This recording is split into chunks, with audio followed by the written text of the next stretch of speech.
Balalar, bugun sendермен қазақтың музыкалық аспаптарымен танысып шығамыз. Мынау домбыра. Домбыра қазақтың ұлттық аспабы. Қос ішекті шертіп ойнайтын музыкалық аспап.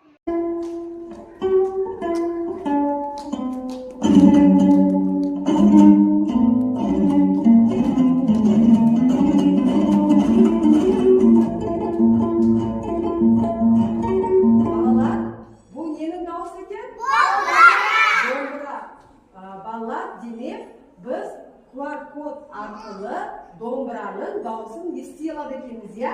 Иә.